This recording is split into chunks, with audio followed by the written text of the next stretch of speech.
Je vous sais là-haut, au-dessus de l'eau. Je vous sais là-haut, au-dessus de l'eau. Je vous sais là-haut, au-dessus de l'eau. À vos visages, c'est un projet choral et scénique porté par Cadence, pôle musical régional, dans le cadre du développement du chant choral à l'école, avec le soutien de la DRAC Grand Est, de Réseau Canopé et en partenariat avec l'Éducation nationale. C'est un espace de formation par la pratique, un cœur ressource constitué de professionnels d'horizons différents, des professeurs des écoles, des professeurs d'éducation musicale et de chant choral, de collège et de lycée, des enseignants artistiques, des musiciens intervenants, des artistes, tous acteurs du chant choral en milieu scolaire. Tes mots jaillissent en cadence.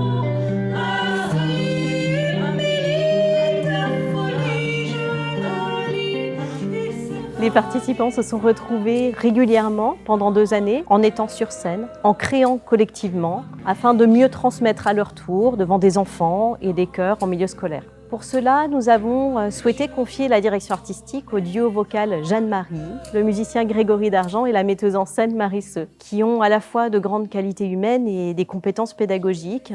Elles ont proposé de rentrer dans l'intimité de leurs chansons, de les faire découvrir aux participants du Chœur Ressources, de tricoter autour de ces chansons une nouvelle version à plusieurs visages, une version scénique également. Et ce qui intéressait Cadence et ce qui nous a plu, c'était d'apprendre au chœur tout ce qu'on allait faire, de l'apprendre à l'oral sans partition. Et l'idée, c'était de travailler sur nos chansons avec un chœur, à l'oral, sans notes, et donc d'adapter nos chansons pour un chœur qu'on a imaginé et créé à deux. Pour un ensemble, au début on ne savait pas exactement combien il y aurait de personnes et l'idée nous a beaucoup plu parce qu'aussi on sentait qu'il y avait, que c'était un laboratoire pour tout le monde. C'était autant un laboratoire pour nous que pour Cadence. C'est beau que ça soit entendu par une autre voix, une voix plus grave, une voix avec plus de souffle, une voix avec plus de timbre, une voix plus engagée, une voix plus timide, plus discrète. Et en fait, les visages étaient là. Personne ne se tient pareil. Personne ne vit les choses de la même manière. Et de temps en temps, il y a une harmonie. Et de temps en temps, il y a à nouveau les individualités. Et on passe de l'un à l'autre. Et ça, c'était aussi un souhait de départ de Cadence, de vouloir faire travailler un chœur, pas dans le classicisme qu'on lui peut-être reconnaît, un chef, des gens en face. Il y avait aussi ce souhait-là de faire exister les gens dans un groupe, dans un collectif, mais par leur individualité. Moi, la chose qui m'a vraiment marquée et qui m'a beaucoup plu et sur laquelle j'ai beaucoup appris, c'est ça. C'est la confiance sur le fait qu'on a travaillé ensemble, un petit peu, petit à petit, et quand on se retrouve et qu'on a mis des bonnes bases ensemble, de collectif, sans négliger les individualités, encore une fois, alors on peut travailler. Je pense qu'il y a tout le côté artistique que Jeanne et Marie ont apporté, parce qu'elles ont leur répertoire, elles ont leur vision artistique, elles ont une démarche artistique dans leurs textes, dans leurs chants. Et du coup, vraiment, il y a ces deux choses-là. Il y a la pratique chorale et il y a la pratique de ce qu'elles ont amené en tant qu'artistes avec nous et ce qu'elles nous ont transmis.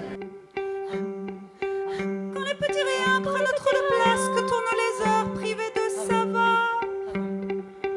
Quand les mots s'habillent pour sauver la face, que les confidences restent en silence. Quand le monde comme une grande machine.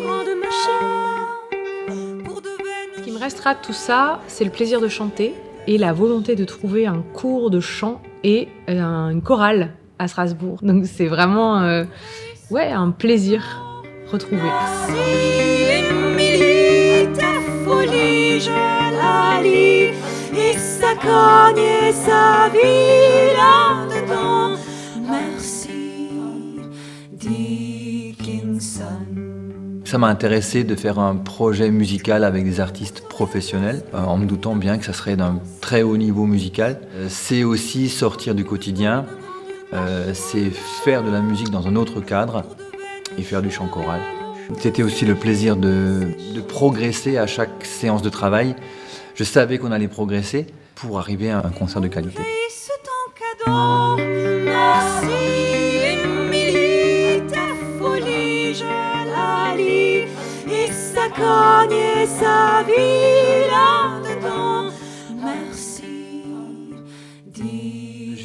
serait la finesse dans la musicalité. C'est-à-dire essayer de pousser mes élèves à s'écouter davantage, à se positionner différemment, à chanter en s'écoutant plus pour arriver à une interprétation plus fine des chansons qu'on fait. Ce que j'ai retenu de ce projet, c'est vraiment la rencontre entre tous ces visages, qui sont finalement autant de visages, autant de voix, autant de timbres différents, autant de personnalités différentes. Et j'ai trouvé qu'autant les formateurs, si on peut les appeler des formateurs, parce que finalement c'était plus des guides, je dirais, étaient très bienveillants. Et autant au sein du chœur, il y avait une vraie chaleur.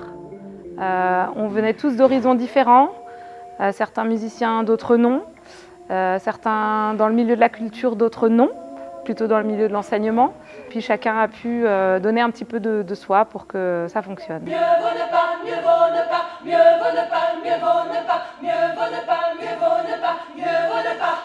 Alors j'ai atterri dans ce projet parce qu'à un moment, par rapport à ce travail de chœur, il y avait besoin de trouver comment un tout petit peu décaler le propos par rapport au travail purement vocal, comment accompagner certaines des chansons de manière très très fine, parce qu'il y a des voix déjà arrangées, il y a un travail de chœur qui suffit à lui-même, pour qu'en fait, au lieu d'être perdu dans un espace purement vocal, toutes ces personnes-là puissent avoir cette expérience d'un son instrumental, d'une rythmique imposée, et voire même d'une sensation imposée qui puisse faire une espèce de fil rouge au-delà de leurs émotions à elles, par rapport en tout cas au répertoire.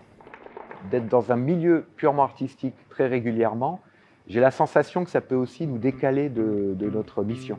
Et en fait, de rencontrer des gens dont ce n'est pas l'obsession tous les matins en se levant que de créer une œuvre d'art, me remettra de toute façon, et je pense toute ma vie, à un endroit qui est censé être le mien.